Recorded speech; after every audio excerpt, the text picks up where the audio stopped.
Hello everyone, this is Rupesh Mishra and I welcome you all to your channel that is math. देखिए, हम लोग complex analysis के chapter 2 पे आ गए हैं। हम लोगों ने जैसा कि न्यूमेरिकल एनालिसिस में एक चैप्टर कंप्लीट कर लिया है, जिसके लगभग 10 वीडियोस आपको दिए जा चुके हैं। कॉम्प्लेक्स का एक फर्स्ट चैप्टर जो कि प्रीलिमिनरी कॉन्सेप्ट्स थे वो भी ख़त्म हो चुका है।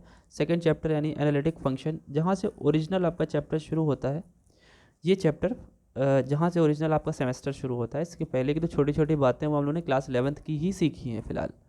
फिर भी चलिए हम लोग चैप्टर नंबर 2 में जो हमारे बेसिक चीज़ें हैं पहले वहाँ से शुरू करते हैं कि कॉन्टिन्यूटी क्या होती है कॉम्प्लेक्स फील्ड पे, और डिफरेंशिबिलिटी क्या होती है कॉम्प्लेक्स फील्ड पे। तो हालांकि इसका हमें जो व्यू लेना है वो पहले जैसा ही लेना है, बस जहाँ जहाँ मैं रियल बताऊँगा वहाँ वहाँ कॉम्प्लेक्स समझ लीजिएगा, या कॉम्प्लेक्स बताऊँगा तो रियल समझ लीजिएगा। जैसे आपने रियल चीज़ समझी, से रियल में आपने कॉन्टिन्यूटी पढ़ी है ना। तो वैसे ही मैं बताने की कोशिश करता हूँ, जहाँ जहाँ मैं रियल बोलूँगा वहाँ वहाँ आप कॉम्प्लेक्स समझना, क्योंकि दोनों में लगभग एकदम एकदम ही सेम होता है, बस लिखने का अंतर होता है खाली। ठीक है। तो देखिए, कॉन्टिन्यूटी क्या होती है किसी भी फंक्शन की। अगर मान लेते कोई भी फंक्शन है, फंक्शन इज कॉन्टिन्यूस एट, हमें लिखना चाहिए फंक्शन इज कॉन्टिन्यूस, पूरा जो बड़ी बड़ी स्पेलिंग्स है उनको मैं शॉर्ट में लिखता हूँ। कॉन्टिन्यूस है तो मैंने कॉन्टी लिख दिया, ठीक है। एट अ पॉइंट, कोई पॉइंट पे चेक करना है, जैसे z is equal to a, जैसे हम लोग स्टार्टिंग में करते थे तो x is equal to something भी करते थे, ठीक है। एट अ पॉइंट, अगर मान लेते x इज इक्वल टू ए मैं लिख रहा हूँ, तो ये रियल का है। और इसी को हम लोग कॉम्प्लेक्स में लिखना चाहें तो कोई एक अदर चीज़ ले लेते हैं, लाइक कॉम्प्लेक्स एनालिसिस में या कॉम्प्लेक्स नंबर्स में z इज इक्वल टू ए या कुछ ऐसा पॉइंट ले लेते हैं। तो आप थोड़ा अंडरस्टूड रखिएगा। इफ़, देखिए कॉन्टिन्यूस होने के लिए किसी भी फंक्शन, कोई एक फंक्शन एफ एक्स है, मान लेते हैं किस फंक्शन की बात करें, कोई भी एक फंक्शन है, आइलेट में से कोई भी हो सकता है। आइलेट मतलब inverse, trigno sorry logarithmic, A for algebra, T for trigonometry और ई फॉर एक्सपोनेंशियल। कोई भी फंक्शन हो सकता है, एनी अदर फंक्शन कोई भी हो सकते हैं, ठीक है। तो इसके लिए हमें क्या फॉलो करना चाहिए? सबसे पहली बात हमें क्या करना चाहिए कि जो फंक्शन है वो, जहाँ उसमें x के प्लेस पर अगर हम a पुट कर दें, वो एग्जिस्ट करना चाहिए, ठीक है। दूसरा पॉइंट क्या है? दूसरा पॉइंट हमारा है, देखिए ये जो चैप्टर्स चल रहे हैं इनके नोट्स के बारे में, जैसे जैसे चैप्टर्स ख़त्म होते हैं तो नोट्स के लिए आप हमें कांटेक्ट कर सकते हो। हैंड रिटन नोट्स हैं तो वो आपको टेलीग्राम पे ही मिलेंगे, ठीक है, और अदर कहीं नहीं मिल सकते, क्योंकि पीडीएफ कैसे मैं आपको प्रोवाइड करूँगा भाई। So that you must join Telegram. अगर आपके पास टेलीग्राम नहीं है तो आप टेलीग्राम अपना चैनल सॉरी अपना एक आईडी बनाइए और उसमें जा कर के ज्वाइन हो जाइए। इसमें मैं डिस्क्रिप्शन में लिंक डाल दूंगा, ठीक है, तो आप उसे ज्वाइन कर लीजिएगा, ठीक है। ठीक। अब देखिए, डायरेक्ट अगर इसे, वैसे इसे क्या बोलते हैं, इसका एक और नेम है, ये जो पहली बात लिख रहे हैं इसे बोलते हैं फंक्शनल वैल्यू, ठीक है। फंक्शनल वैल्यू बोलते हैं इसको, फंक्शनल वैल्यू एट ए भी बोल सकते हो आप इसे। दूसरा, आप लिखते थे लेफ्ट हैंड लिमिट और राइट हैंड लिमिट, तो ऐसे भी लिखते थे, जैसे मैंने लिम लिखा LIM, x tending to a minus, function पे अप्लाई करना, इसको लेफ्ट हैंड लिमिट बोलते हैं। और limit x tending to a plus f of x exist, ये दोनों की दोनों इक्वल भी होनी चाहिए और एग्जिस्ट भी करना चाहिए। इसकी जगह पे इन दोनों को लिखने से अच्छा आप एक ही लाइन में लिख सकते हो directly, limit x tending to a f x exist. मतलब जब आप प्लस या माइनस नहीं लगाते हो बच्चों, तो ऑटोमेटिक क्लियर होता है कि उसमें दोनों आ गए। तीसरा पॉइंट क्या है? तीसरा पॉइंट देख लीजिए। देखिए, ये जो पॉइंट वाइज मैं बता रहा हूँ वो इसलिए बता रहा हूँ क्योंकि आपको बिल्कुल डीप नॉलेज हो जाए। जैसा कि पिछले सेमेस्टर में आप लोगों ने देखा होगा, पेपर थोड़ा सा अच्छे लेवल का आया था, थोड़ा सा इंटरनल जा करके आया था पेपर। तो कोशिश वही है कि आपको सब कुछ अच्छे से क्लियर कराया जाए, एक एक चीज़ बताई जाए, ठीक है। वैसे आपको काफ़ी सारी चीज़ें वैसे भी क्लियर होगी। अब देखिए, जो पॉइंट नंबर 2 है उसमें आपने लिमिट एक्स टेंडिंग टू ए लिखा हुआ है, एफ एक्स वो एग्जिस्ट कर रहा था। और अगर हम कहें कि ये फंक्शनल वैल्यू यानी पॉइंट नंबर 1 के इक्वल है और एग्जिस्ट भी करे, तो एग्जिस्ट तो फिलहाल पहले लिख दिया मैंने, ये इक्वल भी होनी चाहिए, ठीक है ना। अगर ऐसा है तो हम कह पाएंगे कि द फंक्शन इज कॉन्टिन्यूस। और कॉन्टिन्यूस का सिंपल सा ग्राफिकल मीनिंग अगर हम समझें, ठीक है, ग्राफिकल मीनिंग अगर समझें तो देखिए भाई, ग्राफिकल मीनिंग में दो चीज़ें। देखिए, कोई फंक्शन कहाँ पे आपका कॉन्टिन्यूस नहीं होता, सबसे पहली बात तो, या कॉन्टिन्यूस होता है या नहीं होता? क्या कॉन्टिन्यूस का मतलब ही होता है ग्राफ का लगातार चलते रहना, ठीक है। तो अगर ग्राफ लगातार नहीं चल रहा है तो वो कॉन्टिन्यूस नहीं होगा। समझिए, अगर ये ग्राफ देखिए यहाँ से अगर ऐसे बनाऊँ मैं कुछ इस तरीके से, ठीक, और फिर थोड़ा सा ब्रेक कर देता हूँ और आगे बढ़ जाता हूँ। तो अगर रिलेट करें आप यहाँ से लेके यहाँ तक में, मतलब अगर मैं कहूँ कि भाई यहाँ पे अगर लेट से पॉइंट जो है हमारा वो है ए, ठीक, ए से ये हो गया अपना बी, ठीक है, और यहाँ पे अपना डी हो गया। तो ज़रा ध्यान से देखिए, अगर मैं कहूँ ए से बी तक तो आपका ग्राफ पूरा क्या है, कॉन्टिन्यूस है, क्योंकि कहीं से ब्रेकेज नहीं है। यहाँ भी कॉन्टिन्यूस है और यहाँ भी कॉन्टिन्यूस है, सी से डी में भी कॉन्टिन्यूस है ना, और सी से डी में भी कॉन्टिन्यूस है और ए से बी में भी कॉन्टिन्यूस है। लेकिन अगर हम बात करें बी से सी के इंटरवल में तो वहाँ पे डिसकॉन्टिन्यूस है ना। तो एक चीज़ ये हो गई बात, तो क्लियर हो गई बात। दूसरी बात, अगर एक और मैं डायग्राम आपके सामने रखूँ, ओह माय गॉड, ठीक, अब मान लेते हैं अगर एक ग्राफ कुछ ऐसा बना, जैसे आपने 10 का ग्राफ देखा होगा, ये ऐसे स्टार्ट हुआ और ऐसे करके ये अगर एक इन्फिनिटी से एसिम्पटोट बोलते हैं, ये इन्फिनिटी पे चला गया। कहाँ चला गया? इन्फिनिटी पे। और ये जो हमारी वैल्यू है जहाँ पे ये इन्फिनिटी पे गया है, लेट्स से वो x इज इक्वल टू मान लेते हैं यहाँ पे b है, तो यहाँ पर क्या हो जाएगा, x is equal to b पर इन्फिनिटी चला गया, तो वहाँ पर ही तो एग्जिस्टेंस का एग्जिस्ट तो करेगा नहीं, एग्जिस्ट नहीं करेगा तो डिसकंटिन्यूस हो जाएगा। ये बात समझ में आई? यहाँ पे अगर हम इसकी बात कर रहे थे तो ये क्या था, डिसकंटिन्यूस। ये ग्राफिकल मीनिंग है। वैसे ग्राफिकल मीनिंग तो ओरिजिनल मीनिंग होता है, ग्राफ्स तो एग्जैक्ट मेजरमेंट बताते हैं कि आखिर कैसा परफॉर्मेंस होने वाला है। लेकिन ग्राफ बनाने के लिए you must be very apt in calculation, बहुत अच्छे होने चाहिए, बहुत कुशल होने चाहिए आप कैलकुलेशन में, ठीक है, तभी आप ग्राफ के सेंस को सामने रख सकते हो। लेकिन हाँ, ये समझ लीजिए अगर आप उसमें अच्छे हैं तो दैट मीन्स कि आपको मैथ्स जो है रियल और प्योर तरीके से दिखती है, ठीक है। फिलहाल दूसरा पॉइंट देखते हैं, डिफरेंशियबिलिटी। देखिए बिल्कुल ये भी पहले जैसे समझिए, ठीक है। अगर हम डिफरेंशियबिलिटी की बात करते हैं तो हम मतलब ग्राफिकल मीनिंग भी समझना चाहिए हमें। और चलिए पहले ग्राफिकल मीनिंग ही समझते हैं इसका। देखिए अगर हम बात करें किसी फंक्शन के डिफरेंशिएबल होने की, ये x हो गया y हो गया, तो उसका क्या मतलब होता है, देखिएगा ध्यान से। सबसे पहली बात तो ये देखते हैं, अगर मैं ऐसे बना रहा हूँ कोई ग्राफ, ठीक, क्लियर है बात। और एक चीज़ और भी कर ही लेते हैं, रुकिए लगे हाथ, एक सेकेंड,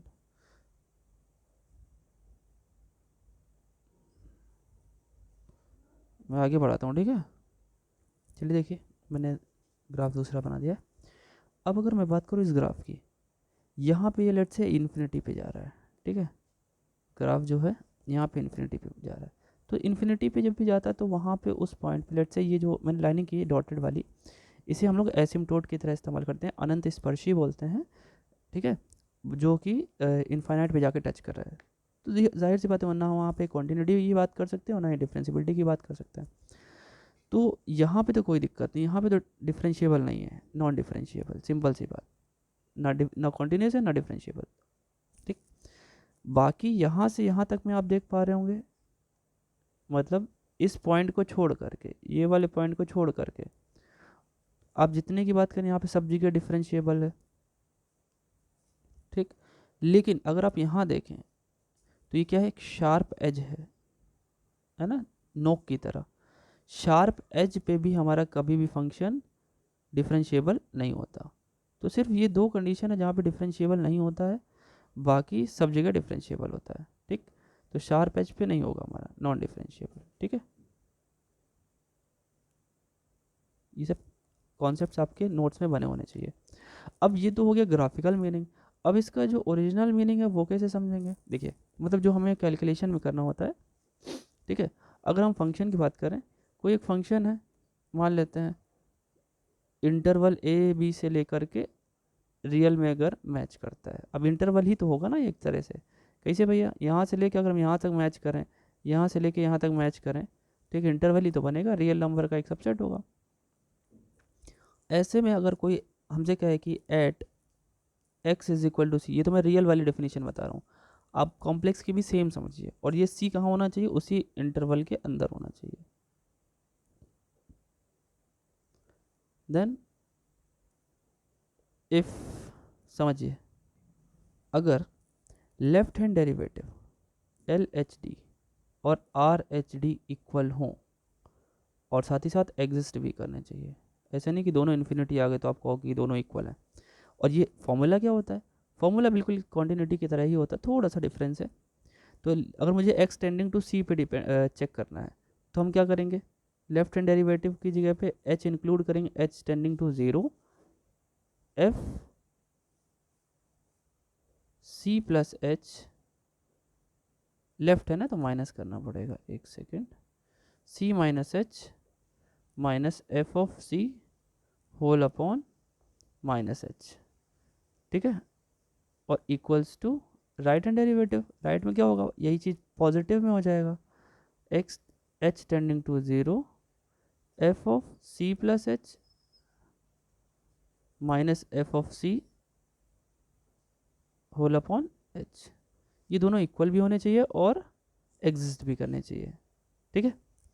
अच्छा, अब ये जहाँ जहाँ लिमिट आ रही है वहाँ वहाँ आपको पता होना चाहिए कि लिमिट के सारे 11th वाले फॉर्मूले, तो जहाँ जहाँ आएंगे वहाँ मैं बताता रहूँगा, एल हॉस्पिटल रूल, ठीक है, कि हमारी लिमिट जो हो एग्जिस्टेंस में आने की कोशिश में करे, ऐसा हम लोग एग्जिस्ट करने के लिए ट्रिक्स लगाएंगे, कोशिश करेंगे। तो जहाँ जहाँ ऐसा क्वेश्चन बनेगा वहाँ आपको ट्रिक्स दी जाएंगी, शॉर्टकट आंसर से, शॉर्टकट लगा करके, ठीक है।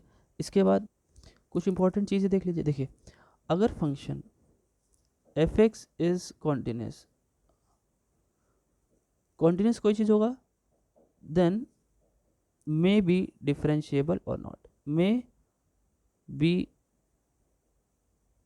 मे या मे नॉट, मे या, वैसे मे में तो दोनों चीज़ें वैसे भी होती हैं, मे या may not differentiable. Continuous graph जो होते हैं ज़रूरी नहीं है कि वो डिफरेंशिएबल भी हों, क्योंकि यहीं पे ग्राफ देख लीजिए आप, क्या ये ग्राफ कहीं से टूटा था, नहीं टूटा था, लेकिन इसने शार्प एज पे किया ना, शार्प एज पे तो गड़बड़ कर दिया यहाँ पे कि यहाँ डिफरेंशिएबल नहीं होगा, लेकिन क्या ये ग्राफ टूटा है, नहीं, कॉन्टिन्यूस तो है इस पॉइंट पे, शार्प एज पे, कोई दिक्कत नहीं है। इसकी बात नहीं कर रहे हैं हम इसकी बात नहीं कर रहे हैं, यहाँ पे तो दोनों ही नहीं होगा, यहाँ पे ना कॉन्टिन्यूस होगा ना डिफरेंशिएबल, लेकिन यहाँ पे शार्प एज पे भी डिफरेंशिएबल नहीं था। बात समझ में आई, तो ये तो बात ठीक है। दूसरी बात, दूसरा इंपॉर्टेंट पॉइंट क्या है, अच्छा, इसका एग्जाम्पल अगर आपको बताना चाहें तो एग्जाम्पल दिमाग में रखिए, बहुत ही सुंदर सा एग्जाम्पल और हमेशा यूज़ होने वाला एग्जाम्पल है, f x is equal to mod x.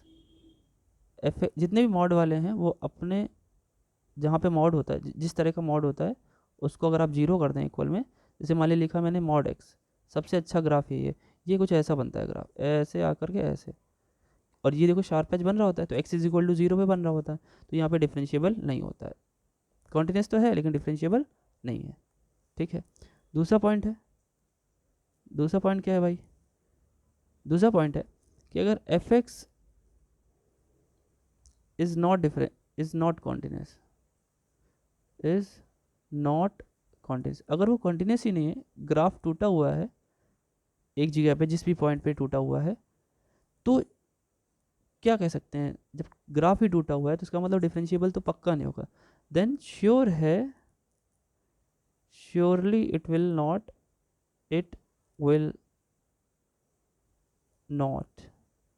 Differentiable, differentiable तो पक्का नहीं होगा, ये बात तो क्लियर है, ठीक है। लेकिन कॉन्टिन्यूस होगा तो डिफरेंशिएबल हो भी सकता है, नहीं भी हो सकता है, लेकिन अगर कॉन्टिन्यूस नहीं है, ग्राफ ही नहीं जुड़ा हुआ है, तो वी कैन नॉट से, या we can be sure about that it will be not differentiable, it will not be differentiable, okay.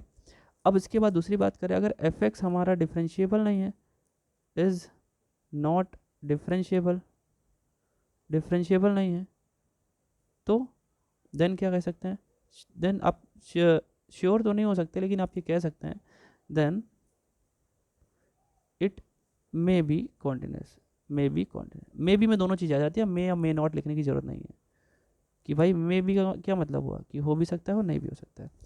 Fourth point हमारा क्या है, अगर डिफरेंशिएबल है, हम केवल अगर डिफरेंशियबिलिटी चेक कर ले गए, है ना, एफ एक्स, ये पॉइंट इसलिए ऐसे बताया जा रहा है क्योंकि यही एमसीक्यू में बन के चले आते हैं।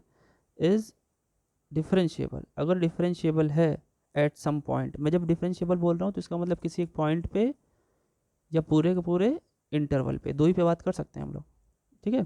डिफरेंशिएबल, अगर एफ एक्स हमारा डिफरेंशिएबल है देन श्योर होगा कि कॉन्टिन्यूस होगा, surely it is continuous, sure है, दो जगह श्योर है, दो जगह मे नॉट है, मे या मे नॉट है, ठीक है।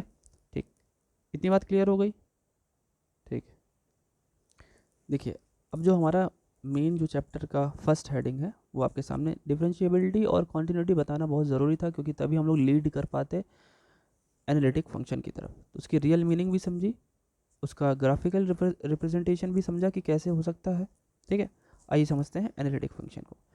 एनालिटिक फंक्शन का मतलब, सिंपल सी बात, एनालिटिक का मतलब ही होगा एक तरीके से डिफरेंशिएशन से रिलेटेड, रिलेटेड टू डिफरेंशिएबिलिटी, ठीक है, रिलेटेड टू डिफरेंशिएबिलिटी। अब कैसे समझो जरा बात, ठीक है, एबिलिटी, ओके, ये से रिलेट करता है। अब रिलेट कैसे करता है समझिएगा बात को। मैं मान लेता हूँ एक कॉम्प्लेक्स प्लेन पे एक हमारा कुछ कर्व है, कुछ भी ऐसा अजीब सा अमीबा टाइप, ठीक। अब इसमें ढेर सारे पॉइंट होंगे, ठीक है, अलग अलग ढेर सारे पॉइंट होंगे। अब ये कॉम्प्लेक्स प्लेन पे है, ये कोई कर्व है हमारा सी, ठीक है।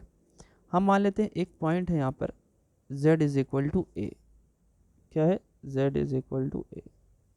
अब हमें ए पे बात करनी है अगर, तो डेफिनेशन बहुत सिंपल सी है कि अगर कोई फंक्शन, इफ़ अ फंक्शन, मान लेते हैं, लिख ही लेते हैं, देखिए, इफ़ अ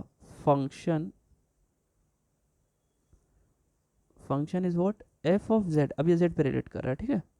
अभी तक एक्स वाई पे एक्स पे होता था, या रियल में तो एक्स पे ही दिया जाता था, सिंगल एक पे, है ना। If a function f z which is, एक बात ध्यान रखना है, विच इज़ सिंगल वैल्यूड, एक ही वैल्यू होनी चाहिए। मल्टी वैल्यूड में फिर हो सकता है पहले जिस पे हम चेक करना चाह रहे हैं उस पर वो दिक्कत कर जाए। सिंगल वैल्यूड है, विच इज़ सिंगल वैल्यूड, अलग अलग वैल्यूड, दो वैल्यू नहीं होनी चाहिए, ठीक है। If a function f z which is single valued, देखिए, a function f z which is single valued, ठीक है, इतना क्लियर है, is called analytic at z is equal to a. अगर हम किसी भी फंक्शन को एनालिटिक बोल पा रहे हैं at z is equal to a, तो हमें क्या कह पाना इजी होगा, then it must be differentiable, d i double f लिख रहा हूँ तो इसका मतलब differentiable, must be differentiable to the NBD of, NBD का मतलब क्या होता है बच्चों, एनबीडी शॉर्ट में हम लिखेंगे हम लोग जब भी, उसका मतलब होगा नेबरहुड, नेबरहुड, जैसे आपके घर के का मोहल्ला आपका क्या है, नेबरहुड है, आपका पास पड़ोस है। तो ऐसे z is equal to a point तो यहाँ पे है, लेकिन अगर हम इसके नेबरहुड की बात करेंगे तो कुछ दूर तक तो होगा। अच्छा, नेबरहुड होता कितना दूर है, नेबरहुड अगर हम बात करें तो z में आप अगर एफ, ये a की वैल्यू में कुछ एप्सिलॉन या डेल्टा, कुछ डेल्टा, वैसे डेल्टा लेना चाहिए, डेल्टा जोड़ दो, डेल्टा घटा दो, और इस तरीके से इसको पूरा घुमा दो, तो एक एरिया कवर हो जाना चाहिए सर्क्यूलर पोर्शन में, ठीक है। अब इसके बारे में और बात होगी, इसे एनबीडी बोलते हैं। एनबीडी मतलब उस पॉइंट के चारों तरफ का एरिया, मतलब सर्कल बनाता हुआ एक ऐसा एरिया जो कि जिसकी रेडियस बहुत कम हो, उसे एनबीडी बोलते हैं। एनबीडी मतलब बहुत पास की। अगर आप कहें कि 10 मकान छोड़ने के बाद आपका भी वो भी पास पड़ोस है, नहीं, पास पड़ोस होता है जो बहुत ही सटा हुआ, मैं तो यूँ कहूँगा कि आपका अगला ही मकान जो जस्ट आपके लेफ्ट राइट फ्रंट में और बैक साइड जो अटैच्ड है, आपके मकान के, वही आपका पास पड़ोस है। ठीक है। अच्छा, क्या लिख रहे थे, हाँ डेफिनेशन देखिए, a function f z which is single valued is called analytic at z is equal to a when, देखो थोड़ा गड़बड़ हो गया, डेफिनेशन थोड़ी सी मतलब लाइनिंग वाइज गड़बड़ आ गई। ठीक है, इसको सही करते हैं। At z equal to a when it is differentiable to the NVD of z is equal to a, जब ये z is equal to a के एनवीडी पर डिफरेंशिएबल हो। ये बस में सिंगल वैल्यूड होना चाहिए, 2-3 पॉइंट इसमें दिमाग में रखना है। पहली बात तो क्या, ये सिंगल वैल्यूड होना चाहिए, उसके बाद उसके एनवीडी यानी उसके आसपास में ये क्या होना चाहिए, डिफरेंशिएबल होना चाहिए। ठीक है, तो और कुछ भी समझते हैं इसमें। अब यहाँ पे एनवीडी का क्या मतलब है, थोड़ा सा और समझाता हूँ मैं आपको। जैसे हम लोगों ने ये बनाया था, एक तो जो ग्राफ बनाया था हम लोगों ने, उसमें फंक्शन, ये पूरा फंक्शन का ग्राफ है, यानी कर्व है, मान लेते कोई एक कर्व है ये। ठीक है, और इसमें z इज इक्वल टू ए कोई पॉइंट है। ठीक, अब इसका हमें एनबीडी लेना है, एनबीडी मान लो यही इसी के आसपास की, इसके आसपास की जगह। ठीक, सर्कुलर मोड में पूरा देख सकते हो। देखो, अब अगर मैं कहूँ कि z माइनस ए का हमें एनबीडी निकालना है, एनबीडी मतलब उसके आसपास कितना दूर जा सकते हैं, तो हमने क्या किया, इसकी वैल्यू में पहले तो मॉड लगाया, लेंथ देखी हमने, क्योंकि आप अपने घर से किसी की भी स्टेप यानी किसी की भी दूरी नापोगे तो पॉजिटिव ही नापोगे, है ना। ये आपका घर हो गया, या ये आपका घर इस जो ए है, जेड इज इक्वल टू ए है, वो आपका घर हो गया, और आसपास की जो दूरियां हैं वो वेरिएबल हैं, कहीं कम कहीं ज़्यादा, तो वो जेड हो गया। तो आपने देखा कि आपके घर के पास से उसकी दूरी कितनी है, तो आपने जेड में से उसको माइनस कर दिया। तो ये दूरी अगर बहुत छोटी आए, मतलब इस वैल्यू से भी, अब ये बहुत छोटा है, where this is very small, मतलब बहुत पास की लेंथ लेनी है। तो मेरी बात समझ में आई, आपके घर के आसपास का बहुत पास का जो एरिया होता है, बहुत पास का, वही आपका नेबरहुड होता है, दूर का नहीं। हो सकता है वहाँ के लोग आपको जानते ही ना हो एक तरीके से। हाँ, अगर आप घूमने फिरने वाले हो थोड़े से, तो पूरा मोहल्ला क्या, पूरा पूरे शहर में लोग जान रहे हैं आपको, तो वो बात नहीं ली जाएगी यहाँ पे, वो डिसकंटिन्यूस हो जाएगा फिर तो। ठीक है ना, जैसे शरीफ लोगों की बात कर रहे हैं जो घूमते फिरते नहीं है। तो देखिए, मैथमेटिक्स हर जगह लागू होती है। तो ये हो गया आपका। अगर हम कहें कि इस पर आपका जो एफ डैश डिफ्रेंशिएशन लगाएंगे ए, ये क्या आना चाहिए, एग्जिस्ट आना चाहिए। बाई डैश का मतलब क्या होता है, differentiation at z is equal to a, ये एग्जिस्ट करना चाहिए। आधी बात समझ में। अब इस ये जो आपने लिखा है, ये वाला पॉइंट जो लिखा है, हालांकि ये पहले हम लोग रियल में पढ़ चुके हैं, इसे लिखने का एक और तरीका होता है। जब भी आप मॉड हटाते हैं तो प्लस माइनस लगाते हैं। ठीक है, तो प्लस माइनस लगाएंगे तो देखिए, तो ये कहाँ से कहाँ तक जाएगा, minus z minus a less than del less than z plus a. ठीक, इसकी वैल्यू ये होती है एक तरीके से। ठीक है ना। और एक चीज़ और दिमाग में रखिए यहाँ पे, एक चीज़ और क्या दिमाग में रखेंगे, सबसे पहली बात, अगर आप डिफरेंस कॉन्टीन्यूटी चेक करते हैं, कॉन्टीन्यूटी कभी भी चेक की जाएगी तो क्लोज इंटरवल पे चेक की जाएगी। ठीक है, क्योंकि ग्राफ क्या होता है, पूरा देखा जाता है। कॉन्टीन्यूटी किस में चेक होगी, कॉन्टीन्यूटी चेक होगी क्लोज्ड इंटरवल में। और अगर डिफरेंशियबिलिटी चेक करनी है तो ओपन इंटरवल पे चेक होगी। ठीक, इतनी बात क्लियर है। ठीक, आगे बढ़ते हैं। उससे पहले एक चीज़ और बताना था, देखिए एनालिटिक फंक्शन के दो नाम और हैं, एक इसका नाम है होलोमॉर्फिक और एक है रेगुलर। तो दोनों नाम और भी हैं, उन्हें भी लिख लीजिए, मैं लिख देता हूँ, रुकिए। इसे और क्या क्या बोलते हैं, रेगुलर फंक्शन भी बोलेंगे। ठीक है, देखिए रेगुलर या फिर होलोमॉर्फिक भी बोलते हैं।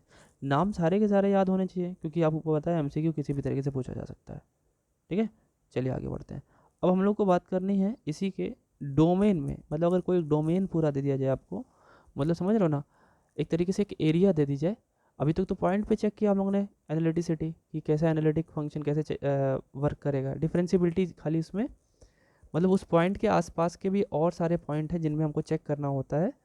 कि जैसे मान लीजिए अगर ये हमारा एक कर्व है, कोई भी उल्टा सीधा कर्व बनाया था मैंने वैसे ऐसे करके, अगर इस पॉइंट पे चेक करना है तो उसके आसपास पड़ोस के जहाँ से उसकी दूरी डिस्टेंस डेल हो, डेल जो कि बहुत छोटा होता है, बहुत वेरी स्मॉल, बहुत मतलब ये लगभग ज़ीरो के करीब होता है, जैसे 0.003, जैसे आप एच को डील करते थे वैसे ही यहाँ पे डेल को समझिए। तो उसके आसपास के भी जो पॉइंट हैं, जैसे अगर मैंने कहा z इज इक्वल टू 2 पे चेक कीजिए, तो अब आप z इज इक्वल टू 2.0001 पे भी चेक करना है, क्योंकि ये उसका बहुत पास का नेबरहुड है, उससे एक थोड़ा सा कम कर लीजिए तो 1.999 पे भी चेक करना होगा आपको। मतलब ऐसे चेक करके दिखाना नहीं होता है, वो हो जाता है, आगे बताऊंगा मैं, लेकिन इसका मीनिंग समझा रहा हूँ, ठीक है। तो ये चीज़ है कि आपको एनालिटिक चेक करना हो किसी पॉइंट पे तो क्या होता है। अब हम लोग को पढ़ना है एनालिटिसिटी इन अ डोमेन।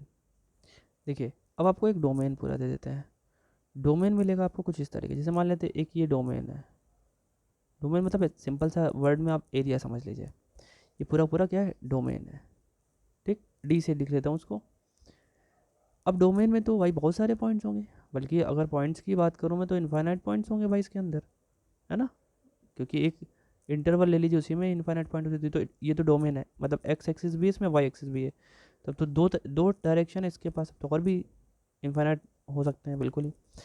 अब अगर कोई फंक्शन एनालिटिक चेक करना है एक डोमेन में, है ना, तो सिंपल डेफिनेशन में बहुत बड़ी बात नहीं है, अ फंक्शन, लेकिन इस पे जो एक मेन पॉइंट निकल के आएगा उसकी बात करनी। A function is set to be, आपको इनका नोट्स भी मिल जाएगा, डोंट वरी, ठीक है, हैंड रिटन नोट्स मिलेगा बहुत ही सुंदर राइटिंग में भी। A function is set to be analytic in a domain, लेकिन अभी केवल समझ लीजिए क्या मतलब है, ठीक है। उसमें आपको नोट्स में कई सारे extra solved long answers type questions भी मिल जाते हैं। हाँ, उसमें लॉन्ग आंसर टाइप क्वेश्चन मिल जाएंगे आपको, सारे कॉन्सेप्ट्स मिल जाएंगे, लेकिन आपको जो आपका एमसीक्यू एग्जामिनेशन है उनकी ट्रिक्स और उनसे रिलेटेड जो एमसीक्यू आपके प्रोवाइड जैसे किए जाते हैं एग्जामिनेशन से बहुत पहले, इस बार तो जल्दी ही मिल जाएंगे क्योंकि हम लोग जल्दी कर लेंगे इसको, तो उन्हें आपको रिवाइज करना होता है, उन्हें एक्स्ट्रा पढ़ना पड़ता है, ठीक है। तो function is said to be analytic in a domain if it is analytic at every point of domain except some, कुछ ऐसे पॉइंट होते हैं जिनके अलावा हमें बाकी सारे पॉइंट पे डिफरेंशिएबल होना चाहिए, यानी बाकी सारे पॉइंट पे एनालिटिक होना चाहिए। तो वो ऐसे पॉइंट्स को क्या बोलते हैं, except some exceptional points, exceptional points, कुछ ऐसे पॉइंट्स होते हैं जिन पे वो आपका एनालिटिक नहीं होगा, और उन एक्सेप्शनल पॉइंट्स का नाम भी है, आगे हम लोग उनका नाम पढ़ेंगे। इन्हीं एक्सेप्शनल पॉइंट्स को एक कुछ और नाम से भी बुलाते हैं, जिन्हें क्या बोलते हैं, सिंगुलैरिटी, ठीक है। सिंगुलैरिटी मतलब जहाँ पे एक तरीके से आप कह लो कि फंक्शन डिफरेंशिएबल ना हो, आप ऐसे समझो, है ना। अब कोई ऐसा पॉइंट है जिस पे वो डिफरेंशिएबल ही नहीं है, यानी रेगुलर नहीं है, यानी एनालिटिक नहीं, यानी होलोमॉर्फिक नहीं, या यूँ कह लो कि फंक्शन का जो ग्राफ बने वो शार्प एज देता हो, जैसा कि मैंने पहला पॉइंट बताया था ना डिफरेंशिबिलिटी, या तो वो इन्फिनिटी पे चला जाए, डज नॉट एग्जिस्ट वाला, तो वो सारे पॉइंट्स एक्सेप्शनल पॉइंट्स कहे जाते हैं। आ रही बात समझ में, ये इसकी डेफिनेशन है, और इसके आगे हम लोग इसका थोड़ा सा इंपॉर्टेंट पॉइंट भी लिख लेते हैं, चलिए देखते हैं क्या है। इससे पहले एग्जाम्पल ले लें, देखिए जो हम लोग इसकी बात कर रहे हैं सिंगुलर पॉइंट की, यानी एक्सेप्शनल पॉइंट जिसे बोलते हैं।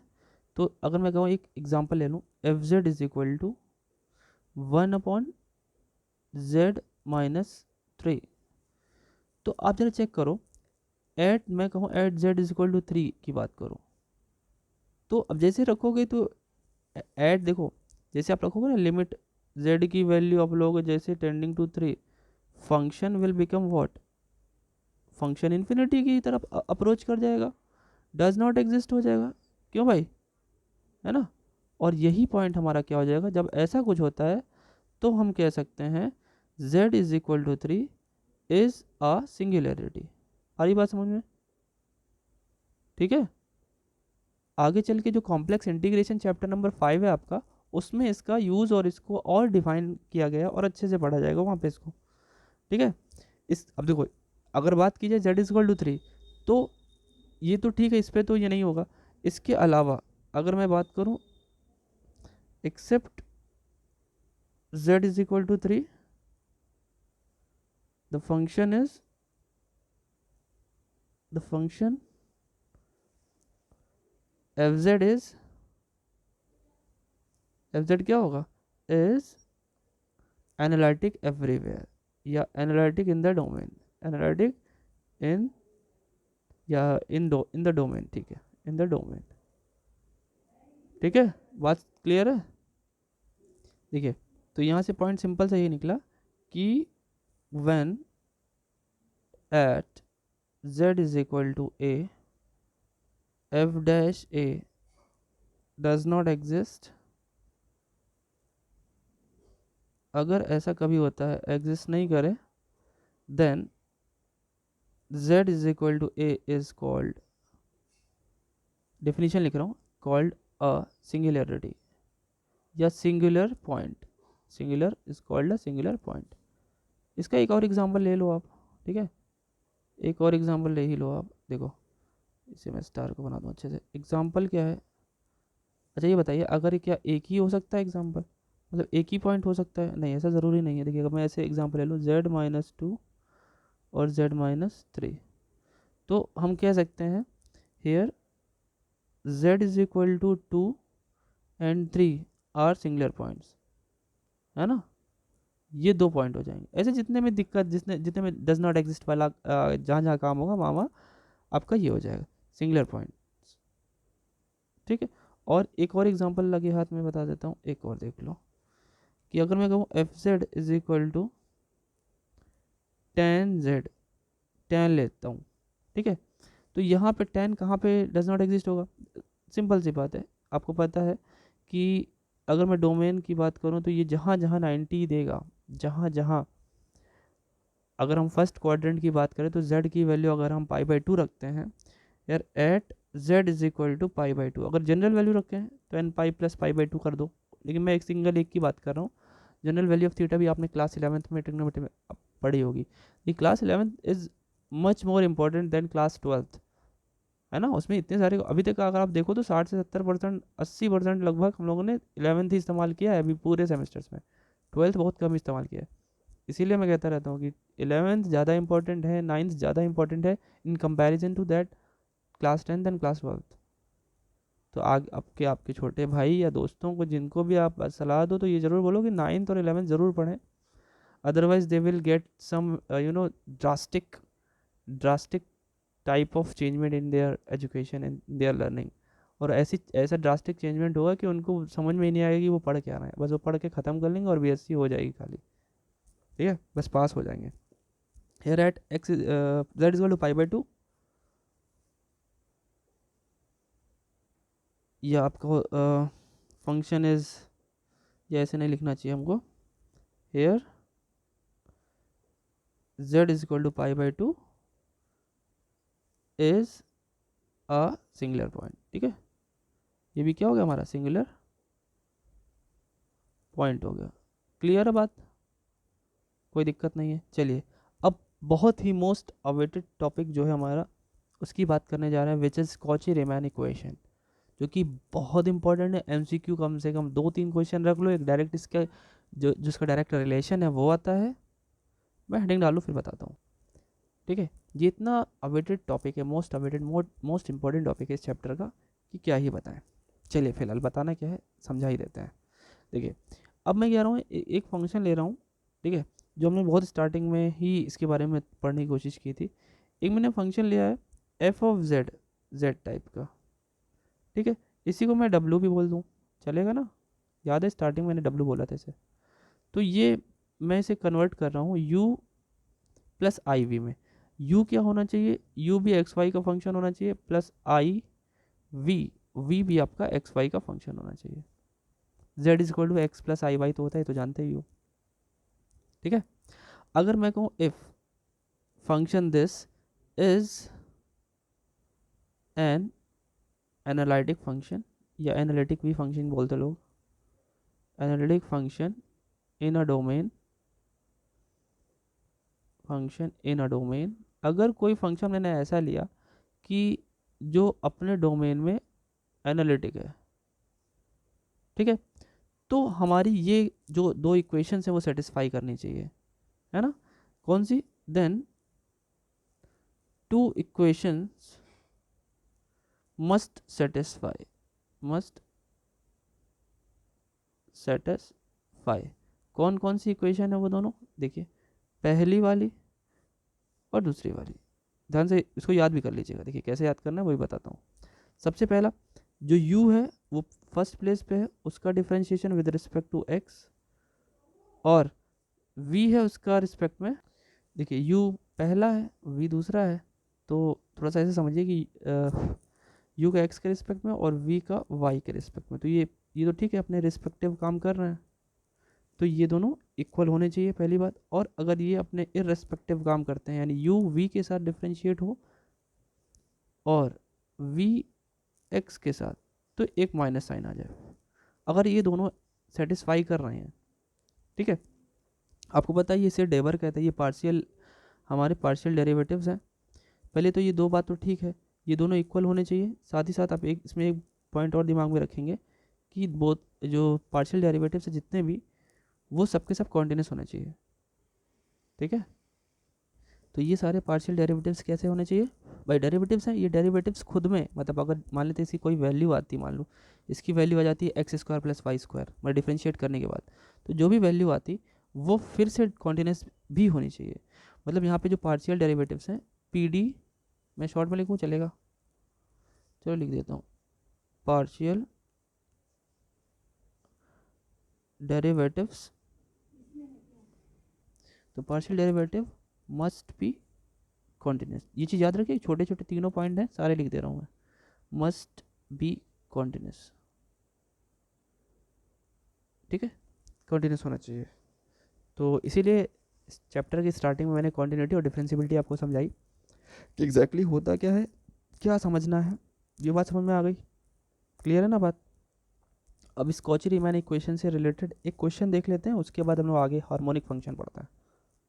देखिए क्वेश्चन आपके सामने, f x is equal to e power x within a bracket cos y plus i sine y is analytic. देखिए एनालिटिक प्रूव करना है, तो एनालिटिक प्रूव करना है अगर, तो देखिए मैंने क्या पढ़ा है, मैंने पढ़ा है कि कॉची रीमैन इक्वेशन अगर एग्जिस्ट करती हैं, ठीक है, इक्वल होती हैं, दोनों इक्वेशन सॉल्व होती हैं, साथ ही साथ उनके पार्शियल डेरिवेटिव्स कॉन्टिन्यूस होते हैं फर्दर, तो वो एनालिटिक होता है। या यूँ बोलें कि अगर एनालिटिक है तो वो सारी चीज़ें होंगी, तो क्यों ना हम ये सारी चीज़ें प्रूव कर दें। आ रही बात समझ में। तो देखिए हम लिखने जाते हैं, सबसे पहले इसको थोड़ा सा सही से लिख लेते हैं, f x is equal to e power x, मैं मल्टीप्लाई कर ले रहा हूँ ई पावर एक्स को अंदर, cos y plus i times e power x sine y, ठीक।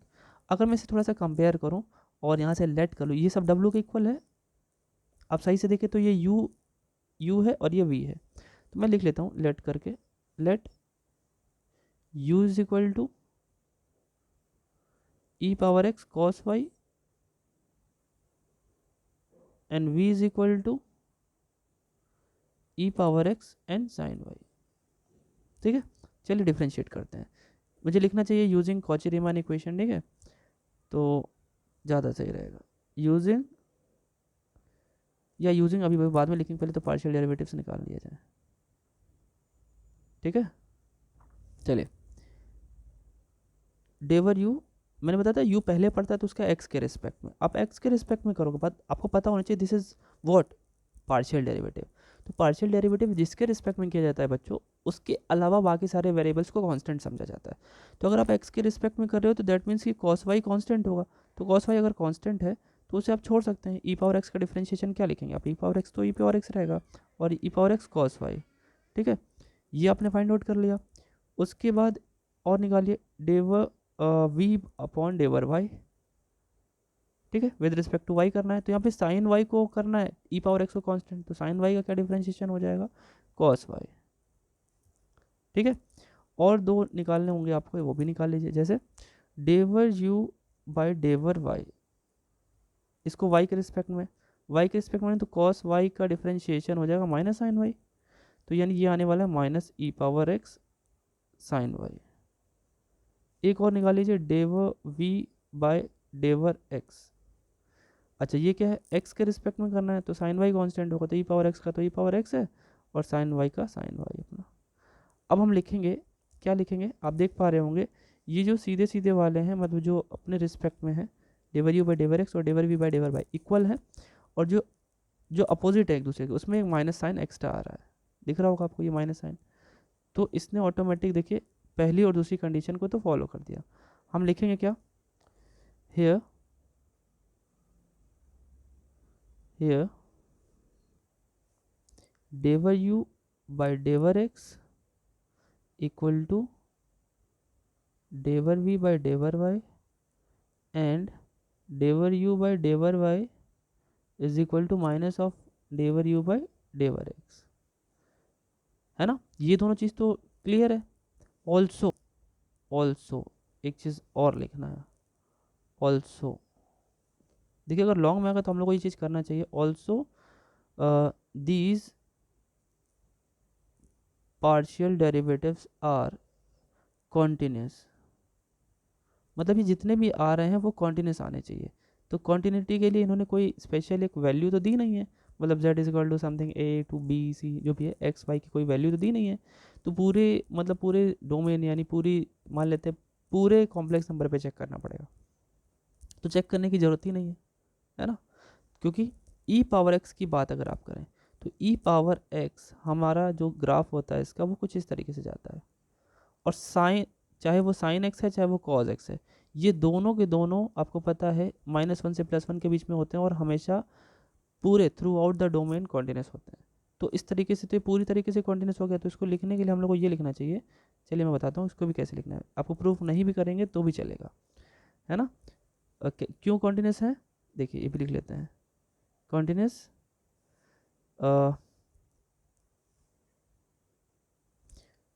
कॉन्टिन्यूस एज, कारण भी लिख दो, as e power x comma sine y and cos y are each continuous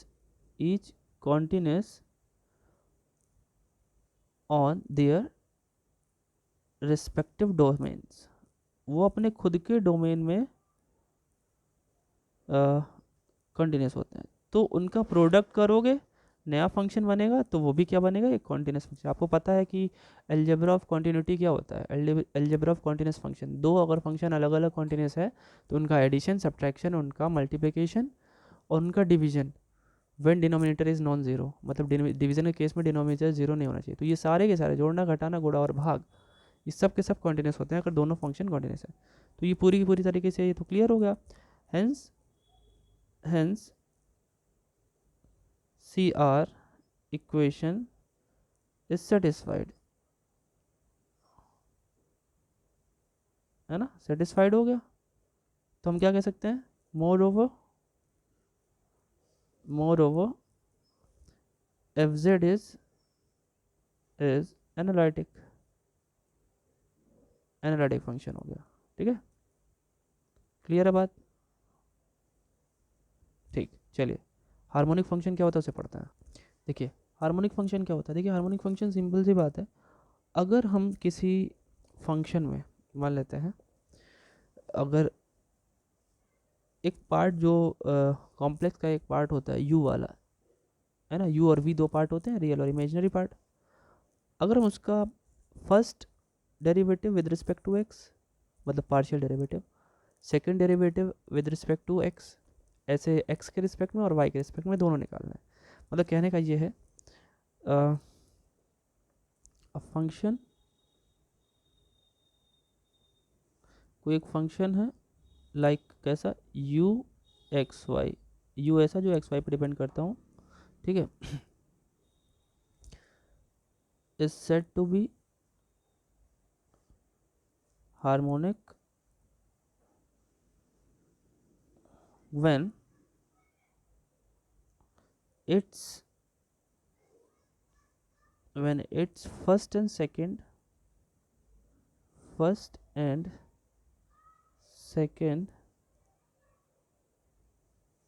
partial derivatives PD,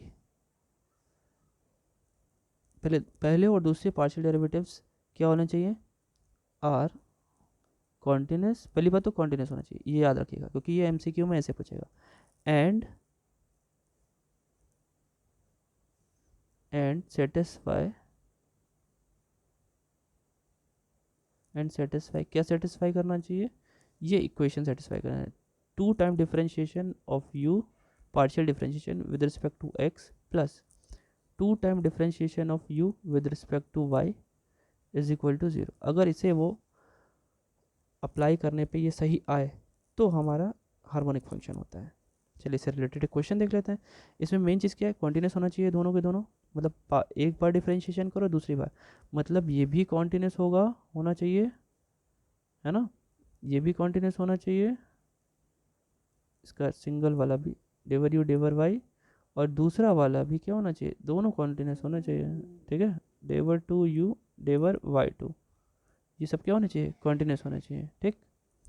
देखिए इस पर रिलेटेड एक क्वेश्चन है, हार्मोनिक प्रूफ करना है अपने को, तो वही करना पड़ेगा। मतलब यू तो गिवन है, आप यू को करिए पहले तो differentiate with respect to x करिए, तो आप when you are differentiating partially with respect to x you must take y as constant, okay, because partial differentiation requires some kind of rules which I just tell you। तो x power 3 का simple differentiation, power आगे power में एक कम, है ना। अब यहाँ पे अगर देखें तो x वेरिएबल है 3 और वाई स्क्वायर कॉन्स्टेंट है, तो वो आ जाएंगे बाहर एक तरीके से, तो x का डिफरेंशिएशन हो जाएगा 1, बाकी बचेगा -3 वाई स्क्वायर, चलेगा। प्लस फिर यहाँ पे आ गया 3 2 ज़ा 6 x माइनस, ये तो 0 हो गया क्योंकि ये पूरा कॉन्स्टेंट, ये भी कॉन्स्टेंट, ये भी खत्म हो गया दोनों के दोनों, ठीक।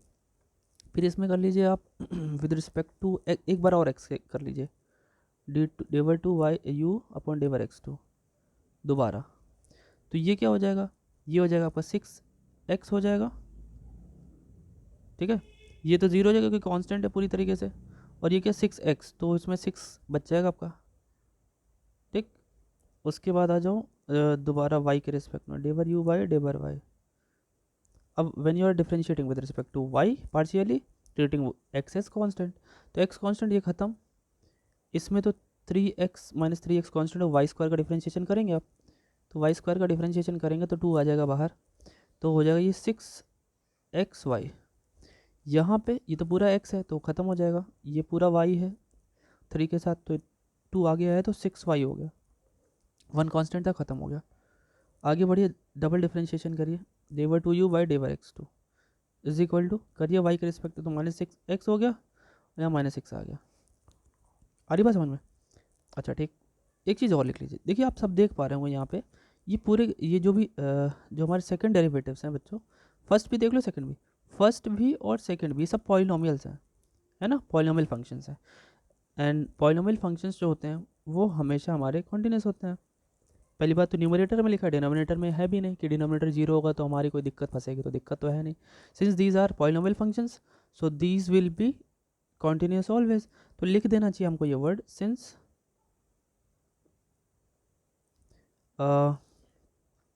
डेवर u del x del u del y del two u del x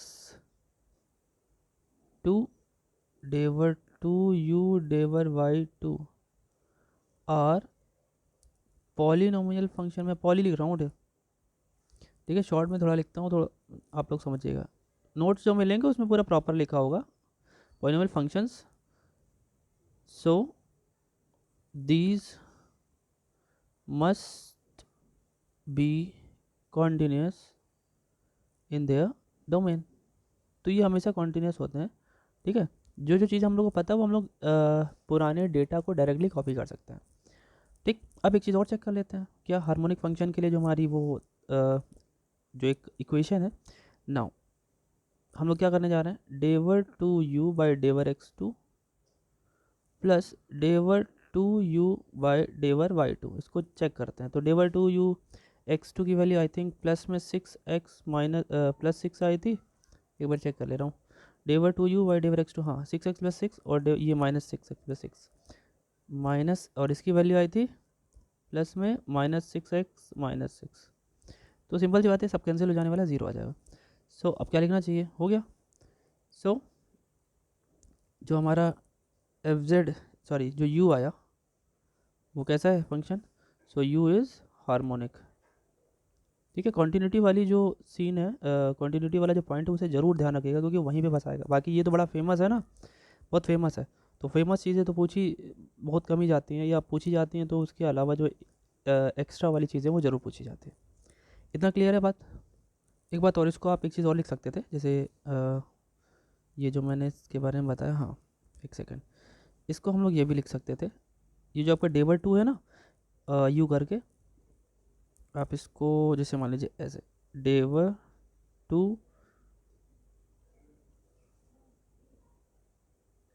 या ऐसे डायरेक्ट बताता हूँ, del two by del x two, del two by डेवर y two, इसकी जगह पे del square u is equal to 0 भी आप लिखा हुआ आपको मिल सकता है। मैं इसलिए बता रहा हूँ कि बाई चांस अगर ये दिख जाए तो आपको अजीब ना लगे, you can have some familiarness to such kind of concept, ठीक है, फेमिलियरिटी होगी तो आपको दिक्कत नहीं होगी, ठीक है ना।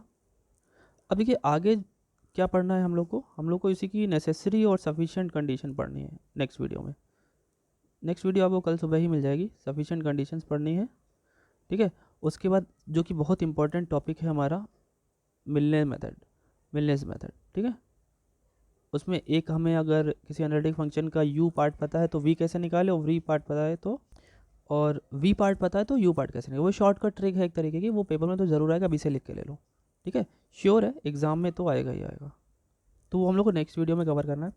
नेक्स्ट वीडियो में कोशिश ये रहेगी इस चैप्टर का आधे से ज़्यादा कवर हो जाए, अभी तो वैसे काफ़ी कुछ कवर हो गया है, और 3 या मैक्सिमम 3 वीडियो में चैप्टर ख़त्म कर देंगे, फिर मैं थर्ड चैप्टर फोर्थ फिफ्थ ऐसे करते करते इसको ख़त्म करेंगे। हाँ बहुत जल्द ही हमारी थर्ड बुक स्टार्ट होने वाली है, ठीक है। थर्ड बुक में आई थिंक आप लोग को बताना है कि मैं ऑपरेशन रिसर्च स्टार्ट कर दूं या फिर मेट्रिक स्पेस, ठीक है, जो आप बताएंगे वो स्टार्ट कर दिया जाएगा, ठीक है। चलिए मिलते हैं फिर नेक्स्ट वीडियो में, आप लोग टेलीग्राम ज्वाइन कर लीजिएगा, इसका पीडीएफ वहीं पे अपलोड होता है। और हाँ आज आपका न्यूमेरिकल एनालिसिस का जो पीडीएफ नोट है वो आपका टेलीग्राम पे मैं अपलोड कर दूंगा, जो कि I think almost 30 to 40 pages हैं, इसमें सारे कॉन्सेप्ट्स और बहुत सारे क्वेश्चंस होंगे, so that you can have a better preparation, better practice, and no question that will be asked in your examination जो आपने कभी देखे ना हो, ठीक है। चलिए टेलीग्राम ज्वाइन कर लीजिएगा, और जो क्वेश्चंस हो उसके लिए कन्वर्सेशन पेज ज्वाइन कर लीजिएगा टेलीग्राम का ही, आप वहाँ पे अपने क्वेश्चंस भी पूछ सकते हो, क्वेरी पूछ सकते हो। मिलते हैं नेक्स्ट वीडियो में आपके अपने प्यारे से चैनल मैथ पर। Thank you.